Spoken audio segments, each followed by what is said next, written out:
Olá pessoal, vamos começar mais uma aula nossa hoje aqui.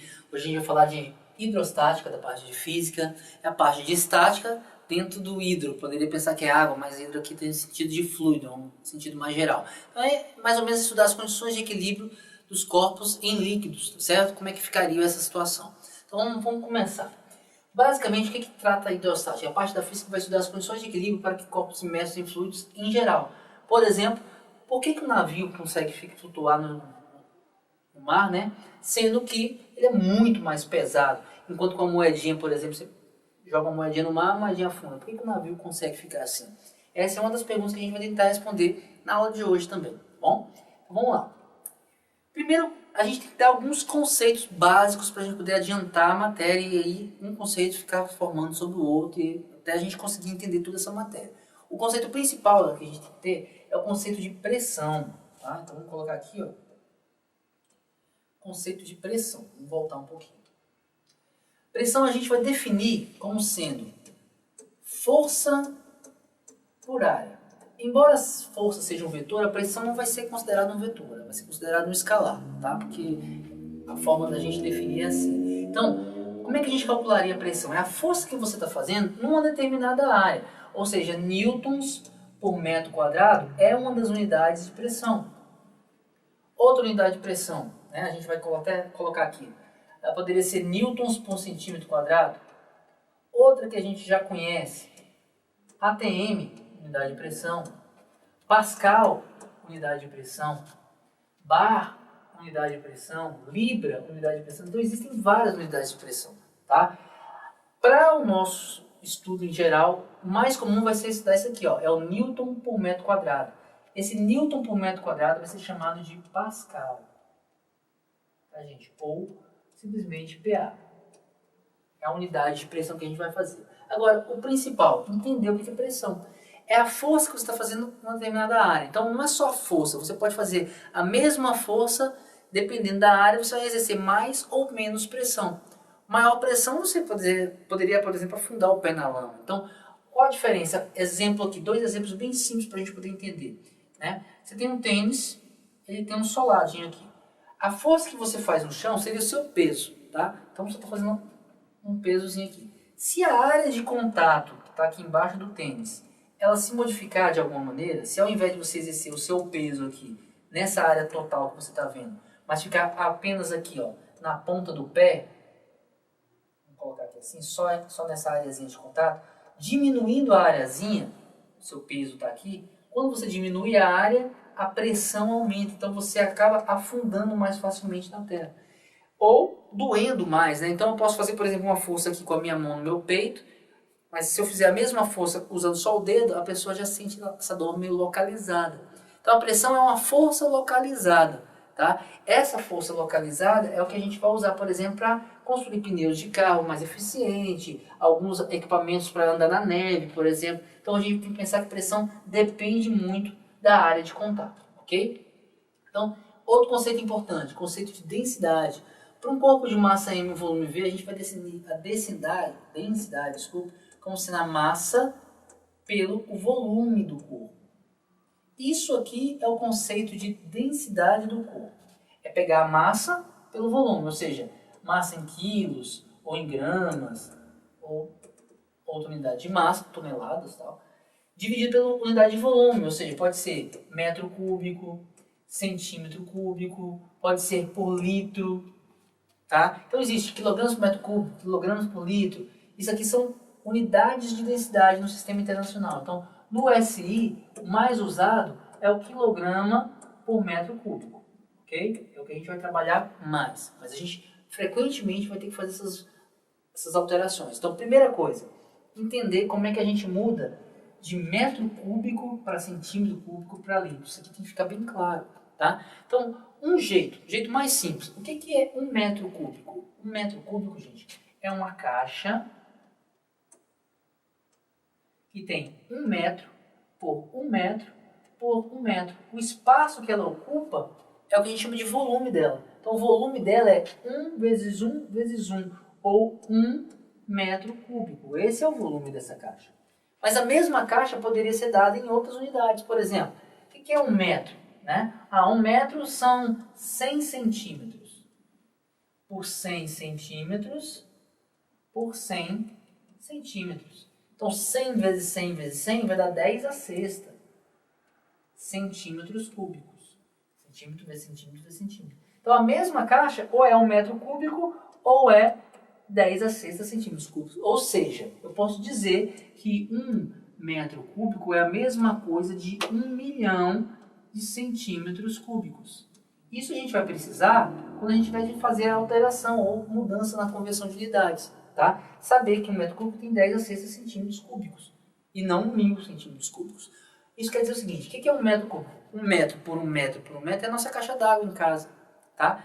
Nessa nossa caixa d'água lá, cabem 1 milhão de caixinhas de 1 centímetro cúbico, por exemplo, um dado normal. Tá? Então, 1 milhão de dadinhos cabe numa caixa de 1 metro cúbico. É o espaço que a gente está ocupando. Uma coisa que vai ajudar bastante é lembrar que numa caixa de 1 metro cúbico, aqui cabem 1000 litros. Ou seja, o volume de 1000 litros é a mesma coisa de 1 metro cúbico. Isso aqui é bom memorizar. Não vou ficar fazendo todas as demonstrações, não. Isso aqui você já deve ter visto em matemática também, então vamos dar uma continuidade. Tá? Então, a densidade é você pegar a massa e dividir por esse volume. Corpos que têm densidades maiores, quando misturados com corpos immiscíveis, né, um corpo que não se mistura com ele normalmente, um líquido, por exemplo, de maior densidade com um líquido de menor densidade, desde que não se misture, chamados líquidos immiscíveis, o de menos densidade sempre fica em cima, o de maior densidade sempre fica embaixo. Tá? Então, isso a gente vai sempre considerar nos nossos exercícios também. E aqui tem uma outra palavrinha interessante de a gente falar, que é a massa específica. Densidade não interessa se o corpo é homogêneo, se não é. Você vai pegar o corpo, medir a massa dele e dividir pelo volume que ele está ocupando naquele momento. A massa específica é do material. Então você só pode pegar sempre o mesmo material. Pegar um punhado aqui, por exemplo, de alumínio, mede a massa desse alumínio e o volume que esse alumínio está ocupando. Isso vai ser a densidade desse corpo de alumínio. Como ele é todo maciço de alumínio, todo homogêneo, a gente vai dizer que isso aqui é a massa específica dele. Cada corpo, cada material tem um jeito dos átomos se distribuírem. Essa distribuição dos átomos gera uma massa específica para ele, uma densidade específica daquele material. Tá? Então, uma mesma panela, aqui assim, por exemplo, de alumínio, quando eu faço o cálculo da densidade dela, eu vou pegar a massa dessa panela de alumínio e dividir pelo volume que ela está ocupando. Isso vai dar um número. O que não é a mesma coisa de pegar um pedacinho dessa panela aqui, uma lasquinha da panela, né, uma chapinha da panela aqui, e medir a massa específica aqui, ou a densidade desse pedacinho. Esse pedacinho, como ele é todo homogêneo, não tem ar misturado e tudo mais, você vai achar o valor da densidade do alumínio aqui, que é chamada massa específica. Tá? Mas que no todo, fazendo uma panela completa como essa aqui, daria outro valor. Às vezes, quando o corpo é maciço, por exemplo, um bloquinho desse aqui de madeira, todo maciço, quando eu pegar uma lasquinha dele, eu vou achar o mesmo valor de densidade que eu pegar o bloco como um todo. Então, a densidade coincide com a massa específica, desde que o corpo seja homogêneo. Tá bom? Então, vamos lá. Se o corpo for maciço e homogêneo, como a gente comentou, a sua densidade coincide com a massa específica do material que o constitui. Então, algumas massas específicas, tá? Material, alumínio, 2,7 gramas por centímetro cúbico. O que quer dizer isso? Se você pegar 1 centímetro cúbico, um dado assim, feito de alumínio, a massa dele é de 2,7 gramas. Agora, o mesmo dadinho feito de ferro, a massa dele, tá, vai ser de 7,9 gramas. A mesma massinha, o mesmo um quadradinho lá, 1 centímetro quadrado, de álcool é 0,79. De mercúrio é 13 gramas. O mercúrio é muito denso. Tá? Esses dois aqui são líquidos. Ó. Mercúrio líquido e álcool líquido, por exemplo. Quando você mistura os dois, eles são immiscíveis. Sempre o álcool vai ficar na parte superior e o mercúrio na parte inferior, mesmo que você tenha colocado depois. Eles se agrupam para deixar o líquido mais denso embaixo e menos denso em cima. Então, para a água a 4 graus Celsius, porque dependendo da temperatura a água muda, a densidade vai ser igual a 1 kg por litro, que é a mesma coisa de 1 grama por centímetro cúbico.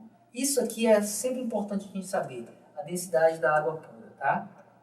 Então, a densidade da água é 1 kg por litro ou 1 grama por centímetro cúbico. Quer dizer o quê?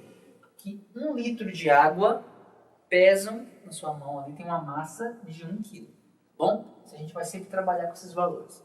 Vamos lá. Vamos ver alguns exemplos do que a gente falou até agora.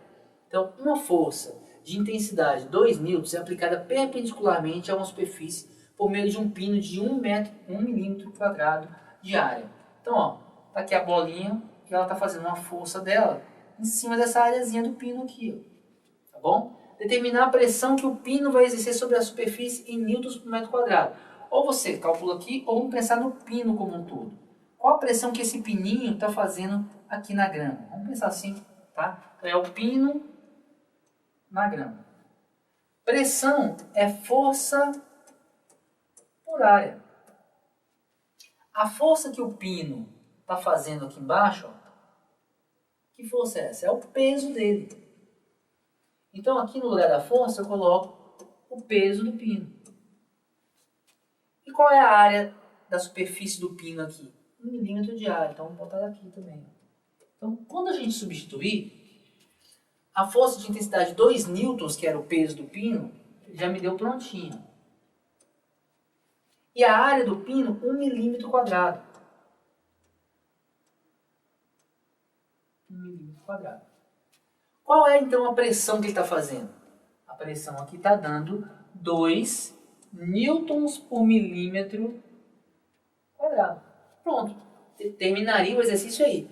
Só tem um probleminha. Ele pediu essa pressão em newtons por metro quadrado. E agora? Como é que a gente faz para saber qual a pressão de newtons por milímetro quadrado em relação a newtons por metro quadrado? Tá? A gente tem que converter milímetro quadrado para metro quadrado. Então vamos lembrar um jeito de fazer isso de uma maneira mais fácil. Dado uma área quadradinha de 1 metro por 1 metro, isso aqui, essa área é de 1 metro quadrado. Só que em 1 metro eu tenho 1000 milímetros. Então seriam 1000 milímetros. Nossa, mas eu quero falar. 1000 milímetros. A área é base vezes a altura. Então, esse vezes esse. Então, daria a mesma coisa de 10 a sexta milímetros quadrados. Então, 1 metro quadrado é 10 a sexta milímetros quadrados. Então, você basta trocar onde está aparecendo milímetro quadrado na minha conta aqui, eu coloco em metros quadrados. Tá? Eu substituo esse aqui, esse milímetro aqui, por 1 sobre 10 a sexta, ou 10 a menos 6. Então, aqui ficaria assim, ó, que a pressão é 2 newtons em cima, e ao invés de escrever milímetros quadrados aqui, eu já coloco 10 a menos 6 metros quadrados. Ah, mas está 10 a menos 6 embaixo, então passa para cima como 10 a sexta. Portanto, essa pressão seria de 2 vezes 10 a sexta newtons para cada metro quadrado. Ou seja, 2 milhões de newtons para cada metro quadrado seria a pressão equivalente aqui que a gente está colocando em newtons por milímetro quadrado. Tudo bem? Então sempre mexer com as unidades, a gente vai estar sempre fazendo isso o tempo todo. Segundo, mistura-se volumes iguais de dois líquidos de densidades respectivamente iguais a 4 e 6 gramas por centímetro cúbico. Qual é a densidade dessa mistura supostamente homogênea? Aqui agora tem um detalhezinho. Os líquidos são miscíveis. Eu estou misturando os líquidos de modo a ter uma mistura homogênea. Mais ou menos o que a gente faz com café com leite. A gente não vê depois de um certo tempo só café em cima e só leite embaixo ou vice-versa. Você vê aquela mistura. Qual a densidade dessa mistura? Densidade, gente, de qualquer maneira, é a massa pelo volume. Se você quer a densidade da mistura, é a massa da mistura pelo volume da mistura. Tá bom? Só que aqui ele falou que eram volumes iguais, ó. Volumes iguais da mistura. Então, a gente vai considerar o seguinte, que eu peguei aqui o mesmo recipiente e misturei. O mesmo volume aqui de uma mistura, o mesmo volume da outra. Tá bom? Então, ó, qual é a massa total que eu tenho aqui, a massa dessa mistura? É a massa do líquido 1 mais a massa do líquido 2. Qual é o volume total que eu tenho aqui agora? É a quantidade de líquido 1, V1, mais a quantidade de líquido 2, V2. Tudo bem? O detalhe está agora na sequência que a gente vai fazer. Ele não deu nem as massas nem os volumes, ele deu as densidades de cada um dos líquidos. Tá? Densidade 1 e a densidade 2. Então eu vou fazer aparecer isso ali dentro. Como é que eu vou fazer isso? Como ele me falou que os volumes eram iguais, aqui eu posso reescrever assim, ó. M1 mais M2, como estava antes, lá em cima. E no lugar do V1, como ele é igual ao V2, vamos chamar tudo de V, tá bom? Então ficaria V mais V, ou 2V. Deixa 2V quietinho lá. Ele me deu a massa do primeiro? Não. Mas se densidade é massa pelo volume, eu posso pegar o volume dividindo aqui e multiplicar pela densidade. E eu tenho a massa. Ó. Massa seria D vezes V. Então eu vou trocar cada Mzinho daquele por D vezes V. Então ficaria assim, ó, densidade da mistura. M1, então é D1, V1. Qual é o volume V1? É V também, então D1V. Mais D2, V2. Como V2 eu também chamei de V, deixa V também. Sobre 2V. Ok? Então, aqui ficaria 4V mais 6V, que é a densidade do líquido 2, dividido por 2V, ou seja, 10V por 2V. Se eu cortar V com V, eu tenho que ficou 10 por 2. Então a densidade da minha mistura aqui nesse caso foi de 5 gramas por centímetro cúbico. Ok? Essa foi a resposta do exercício. Ah, agora eu poderia olhar 4 e 6, então é 4 mais 6 dividido por 2, dá 5.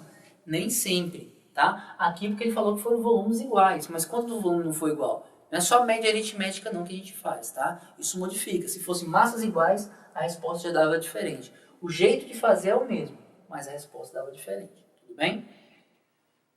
Pressão de uma coluna de um líquido. Como é que a gente calcula a pressão que uma coluna de líquido faz no chão, por exemplo? Eu sei a pressão que eu faço no chão. Eu pego a força que eu estou fazendo, meu peso, e divido pela área que eu estou exercendo, que é a área dos meus pés. Pronto. Aqui, ó, eu quero agora a pressão que uma coluna de líquido faz aqui embaixo. Então, repara, ele está ocupando aqui uma determinada área. Eu tenho que saber qual é a força que esse líquido está fazendo aqui nessa determinada área. Com isso, eu acho a pressão que o líquido está fazendo aqui embaixo.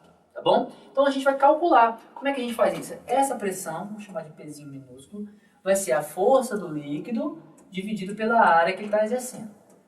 Aí que vem o interessante. A força que o líquido faz aqui na base do seu recipiente, nessa areazinha, é o peso dele. Então eu vou colocar aqui, ó, o peso do líquido. E a área é a área da base aqui mesmo. Vou deixar aqui por enquanto. Mas como é que a gente aprendeu a calcular peso de um líquido? O peso de qualquer coisa. É a massa, bota a massa do líquido, vezes a gravidade. Isso dá o peso do líquido, tá bom? Vezes a área aqui. Só que ninguém fala assim, eu coloquei 2 kg de água, 2 litros, a gente sempre fala 2 litros, eu não falo 2 kg de água, 3 kg de café dentro do pote. A gente coloca sempre em litros. Então, a gente vai trocar essas massas aqui por volumes. O jeito de fazer isso a gente mostrou na tela passada, que se densidade é massa pelo volume, onde tiver massa eu ponho D vezes V. Então ficaria assim, ó, que a pressão desse líquido vai ser a densidade do líquido vezes o volume do líquido, dV, no lugar do ml, tá? GA. Densidade do líquido, volume do líquido, G e A. Mas quem é o volume de líquido que eu tenho aqui? Volume, gente, o volume é sempre a área da base, para sólidos regulares, vezes a altura. Tá bom? Então, onde tiver volume, eu coloco aqui a área da base vezes a altura. Qual que é a área da base? É o próprio A. Qual que é a altura? H vezes G sobre A. Se eu cortar o A que está aqui, ó, eu tenho que a pressão da coluna de líquido vai ser dGH. Isso aqui é a expressão para pressão de uma coluna de líquido. Então, uma coluna de líquido pode ser submerso na piscina ou não. A pressão dela depende da densidade do líquido, da gravidade e da altura dessa coluna. Quanto mais alta a coluna for, mais pressão ela exerce. Quanto mais baixa ela for, menos pressão ela exerce. Então, por exemplo, se eu furo aqui um furinho bem aqui e um furinho bem aqui, ó, aqui eu tenho mais líquido, então aqui eu tenho mais líquido sobre esse ponto. A pressão aqui vai ser maior. Aqui a pressãozinha vai ser um pouco menor, então a água cai, jorra mais devagarzinho. Se eu furar outro furinho aqui, vai fazer isso aqui, tá? Sempre a pressão depende da quantidade de líquido que está acima daquele ponto, tudo bem? E pressão só do líquido é DGH, é a chamada pressão hidrostática, tá bom? Então a chamada pressão hidrostática, ou simplesmente pressão da coluna de líquido. Teorema de Stephen, o que ele diz? Que a pressão em um ponto situado a uma profundidade H no interior de um líquido, em equilíbrio, é dada pela pressão na superfície exercida pelo ar, que é a chamada pressão atmosférica, somada à pressão exercida pela coluna de líquido situada acima daquele ponto. Então, a ideia do que ele está falando aqui é que se isso aqui for a superfície da água, eu quero saber quanto que é a pressão nesse ponto aqui do líquido. Tem líquido aqui em cima. Então, aqui eu tenho, a uma certa altura, ou que nesse caso vai ter o significado de profundidade, uma pressão. Quem seria a pressão nesse ponto P? A pressão naquele ponto P ali, só devido à água, tem a ver com a quantidade de água que está aqui dentro. É a densidade vezes a gravidade vezes essa altura. Esse é o DGH. O problema é que acima da água eu tenho alguma coisa. Que coisa é essa? Eu tenho ar aqui em cima. Tá? Se eu tenho ar aqui em cima, o ar também exerce uma pressão aqui, o ar pesa, né? Poderia calcular a pressão do ar naquele pontinho ali em cima. Então, a pressão que esse cara está sentindo aqui é a pressão dessa água mais essa coluna de ar que está aqui. Então, isso aqui eu teria que considerar a pressão do ar. Esse é o chamado teorema de Stephen, que ele diz que a gente tem que considerar a pressão do ar, a chamada pressão atmosférica. Tá? Então, a pressão total de um líquido, no interior de um líquido, num ponto de um líquido, é a pressão atmosférica na sua superfície, somado com o DGH, que é a pressão hidrostática. Isso aqui a gente vai usar sempre, tá bom? Mas como é que a gente calcularia essa pressão atmosférica? Então vamos tentar mostrar aqui para vocês alguns casos. O que é pressão atmosférica? Como a gente falou, pressão é a força pela área. Então a pressão atmosférica, se a pressão hidrostática tem a ver com o peso de água que está sobre você, aqui é a mesma coisa, tem a ver com o peso de ar que está sobre você. Então, se a gente considerar que, por exemplo, o nosso planeta, tá? Tem lá uma camada de ar que vai até a estratosfera, a nossa atmosfera aqui vai até um certo limite. A quantidade de ar que a gente tem sobre a nossa cabeça depende da altura que a gente está. Tá? Então, aqui na base, ao nível do mar, digamos que seja o mar, a gente teria essa quantidade de líquido aqui, ó, ou de ar sobre a nossa cabeça. Então, muito ar, pressão grande. À medida que você vai agora subindo na montanhazinha aqui, ó, a sua pressão, que é a camada de ar que está sobre a sua cabeça, vai diminuindo. Olha o tamanho dessa coluna, olha o tamanho dessa coluna. Essa pressão aqui é a chamada pressão atmosférica, ou seja, quanto mais alto a gente está, menos ar tem sobre a nossa cabeça. Então, menor a pressão que esse ar vai exercer sobre a gente. Tá? A gente define que, ao nível do mar, a pressão da coluna de ar que está aqui equivale a ter uma pressão de uma coluna de 760 milímetros de mercúrio, ou 760 centímetros de mercúrio, tá? Ou 76 centímetros de mercúrio. 76 centímetros de mercúrio dá um peso na sua mão, que é exatamente da coluna de ar, já que a densidade é diferente, tá? Teria ao nível do mar aqui sobre a gente. Isso quem fez a primeira vez foi o Torricelli, tá? Então a pressão atmosférica tem a ver exatamente com a quantidade de ar que está sobre a sua cabeça em cada ponto. Quanto mais alto você está, menos pressão você sente. Quanto mais baixo você está, e aí o limite seria de ar, seria até o nível do mar, tá certo? A nossa pressão é maior. Ao nível do mar, a pressão é chamada de 1 atm, que é a mesma coisa de 76 centímetros de mercúrio. Como assim 76 centímetros de mercúrio? Pega uma colunazinha e coloque num tubinho mercúrio. Se você botar 76 centímetros de mercúrio aqui em cima, a pressão que ele vai fazer na base do recipiente é exatamente a pressão que o ar faz ao nível do mar na nossa cabeça. Lembrando, o meu desenho pode dar a impressão que pressão aqui, ó, é sempre de cima para baixo. Mas é só uma impressão. Na verdade, a pressão ela atua em todas as direções. Isso aqui é só para dar uma ideia da ordem, da força dessa pressão na sua cabeça. Então, esse carinha está sentindo essa pressão aqui, nesse valor, tá? Em todas as direções, de cima para baixo, de baixo para cima, de cima para baixo, tá? Todos os pontos, tanto é que a gente não sente, senão aqui a gente estaria andando mais ou menos assim, porque a pressão estaria empurrando sua cabeça para baixo, não é bem assim não. Ela tem um valor, está associado à quantidade de ar que está na nossa cabeça, só que atua em todos os pontos, por isso que a gente não sente a pressão atmosférica, tá bom? Então, ó, pressão normal, 1 atm é exatamente a pressão na superfície, tá bom? Vamos lá. Então, algumas conversões importantes. 1 milímetro de mercúrio equivale a 133,28 newtons por metro quadrado, ou pascal. Newton por metro quadrado, pascal. A pressão atmosférica, 760 milímetros de mercúrio, ou 76 centímetros de mercúrio, como a gente falou, ou 1 vezes 10 a quinta pascal, ou 1 atm. Então, 1 atm, 10 a quinta pascal, 760 milímetros de mercúrio, tudo é a mesma coisa, tudo é pressão atmosférica ao nível do mar, tá bom? Então, vamos lá. Equilíbrio de líquidos immiscíveis. O que significa immiscíveis? Não misturáveis, que não se misturam. Então, se você pegar, por exemplo, água e óleo, a gente comentou isso. Esse líquido aqui tem uma densidade. Esse líquido aqui de baixo tem outra densidade. Sempre o que fica na parte de baixo é o líquido mais denso. E o que está em cima é o líquido menos denso. Tá? O mais leve em densidade sempre fica na parte superior. O mais pesado na parte inferior. Sempre. Tá bom? Quando você misturar, é isso que vai acontecer. E vasos comunicantes. O que seria vasos comunicantes? A ideia aqui é o seguinte. Se todos esses tubinhos aqui forem abertos, tá? A pressão que o líquido vai sentir dentro deles é a pressão atmosférica.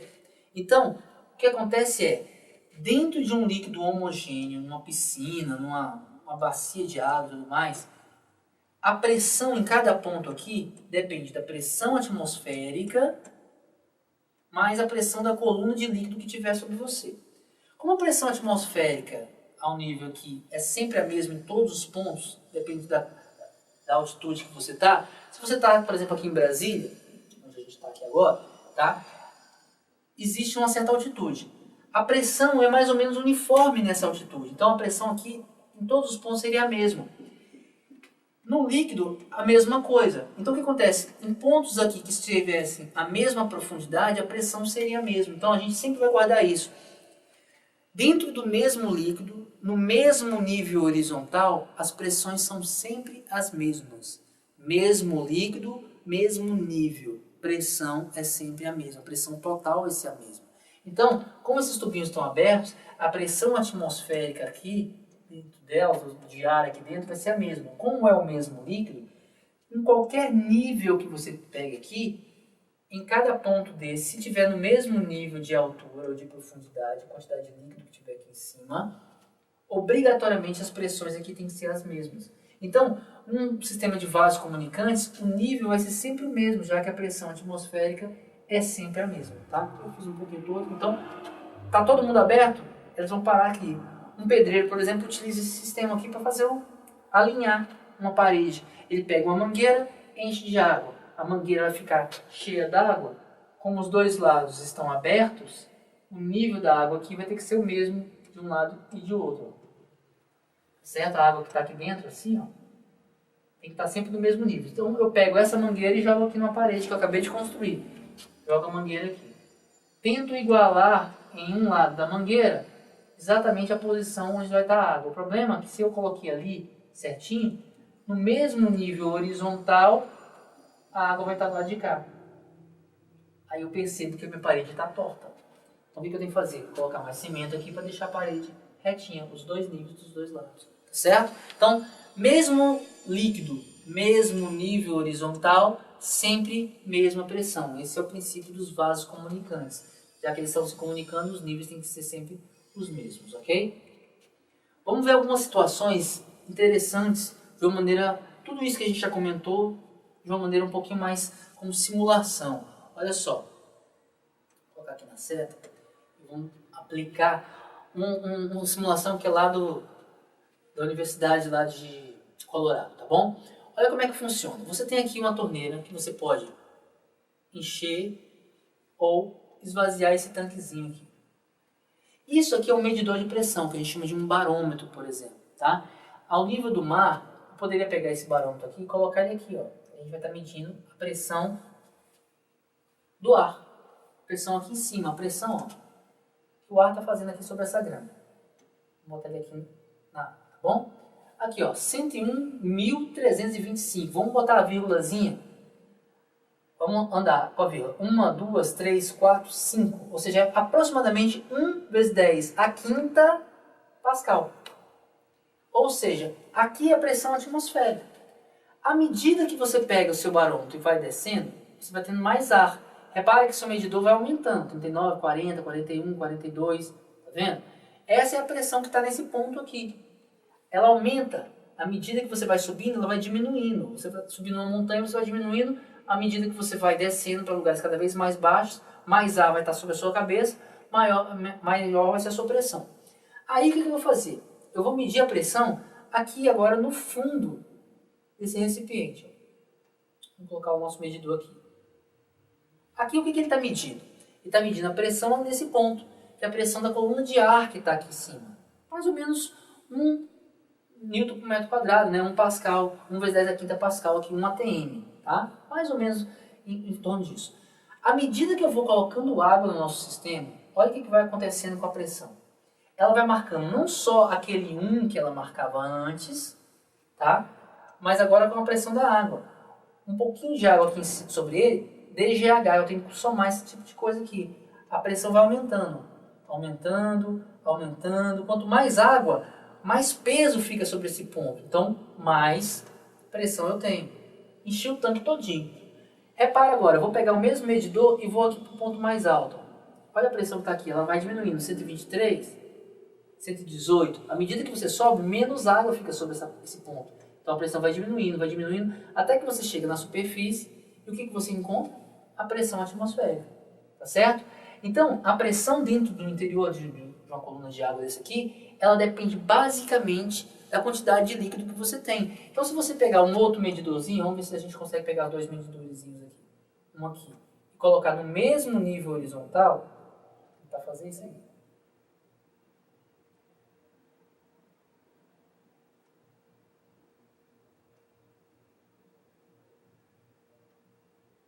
Repara, mesmo nível horizontal, mesma pressão. Eu estou dentro do mesmo líquido. Vou tentar agora igualar os dois aqui bem do ladinho do outro.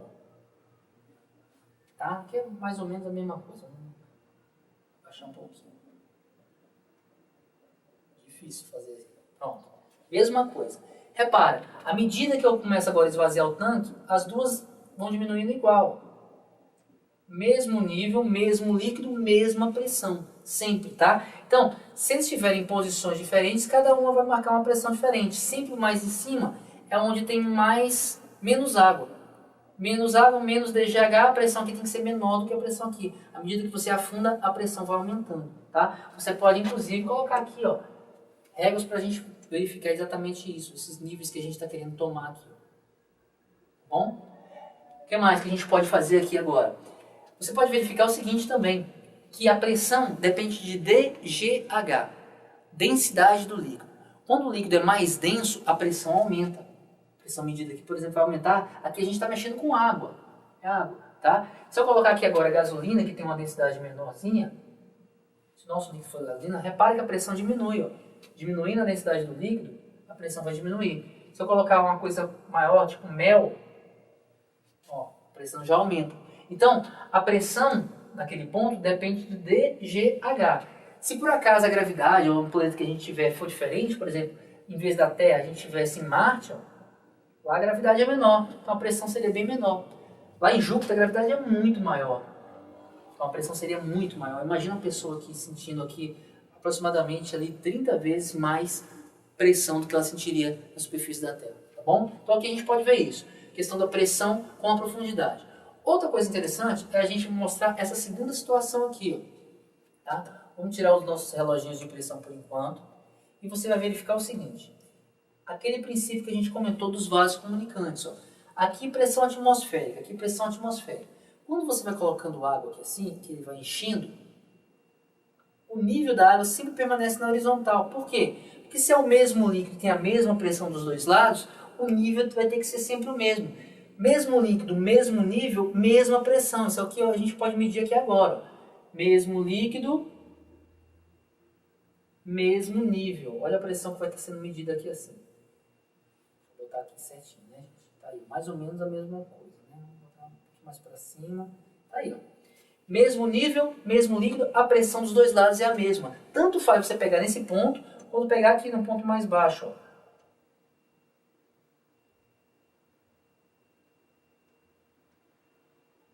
Vou tentar botar sempre no mesmo coisinha aqui, aproximadamente. Então, ó, mesmo nível, mesmo líquido, sempre a mesma pressão, sempre. E não interessa se você está com um líquido mais denso ou um líquido menos denso. Mesmo nível, mesmo líquido, mesma pressão. Aí tem uma coisa interessante. À medida que você vai estar mais alto, a gente sabe que a pressão vai diminuir. Então, eu vou botar mais água aqui assim. A água sempre vai ficar na horizontal, é o tal do princípio dos vasos comunicantes, tá? Mas a pressão vai mudando. Menos água aqui em cima de você, menor a pressão do que em relação a esse ponto aqui de baixo, tá certo? Isso é o princípio dos vasos comunicantes, como a gente está falando, e eu vou usar esse princípiozinho para mostrar uma coisa para você chamada prensa hidráulica, tá? Que é algo parecido com isso aqui. Vamos lá, vamos tirar os reloginhos aqui agora. Bom, o que acontece? Eu tenho certeza que a pressão nesse pontinho azul é a mesma daqui, porque é o mesmo líquido no mesmo nível, tá certo? Então, elas têm a mesma pressão, mesmo com formas diferentes, a pressão é a mesma. Se você duvida, vamos nós de novo, ó. Bota aqui, essa é a pressão nesse ponto, essa é a pressão nesse ponto, tá? Mesma pressãozinha daqui. Só que olha o que a gente vai fazer aqui agora. Eu vou acrescentar aqui corpos. Só que esse corpo tem massa, então se ele tem massa, ele vai ocupar o espacinho aqui e vai fazer uma pressão, vai fazer uma força. Tem um peso, vai fazer uma força nessa água. Esse acréscimo de pressão que colocar aqui agora, olha o que vai acontecer. Vamos ver se tirar o reloginho daqui. Coloquei aqui. Aumentou a pressão nesse ponto. Aumentar a pressão nesse ponto fez com que, nesse ponto aqui, olha lá, vamos tirar de novo. 264, agora eu coloquei aqui. Ó. Aumentou também do lado de lá. O acréscimo de pressão que eu tive aqui, repara, vamos botar aqui esse reloginho nesse ponto, um ponto qualquer, vamos botar bem cravadinho aqui nos 300.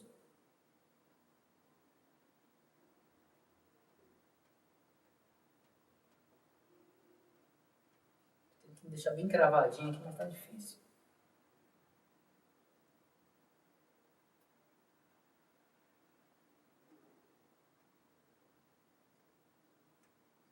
Vamos lá, vou botar aqui só para a gente ver mais ou menos. 300 e 260. Repara o que acontece quando eu tiro daqui. Vamos lá, tirei o peso. Quando eu acrescento esse peso, ele vai fazer uma pressão nesse ponto da água. A gente pode medir esse aumento de pressão aqui. Ó.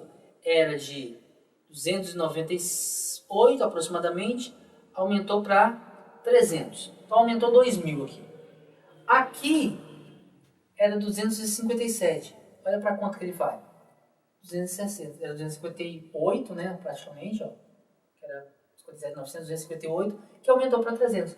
O mesmo acréscimo de pressão que você dá para um lado, ele vai para o lado de cá, tá? Então, esse princípiozinho, à medida que eu ponho aqui, ó, eu vou aumentando a pressão aqui, que vai aumentando lá. Aquele lado de lá sente qualquer aumento de pressão. E qualquer ponto do líquido vai sentir esse aumento também, ó. Tá? 308, vamos diminuir aqui, 309, 310. Se eu tirar aqui, ó, diminui aqui e diminui mesmo tanto aqui, em níveis diferentes.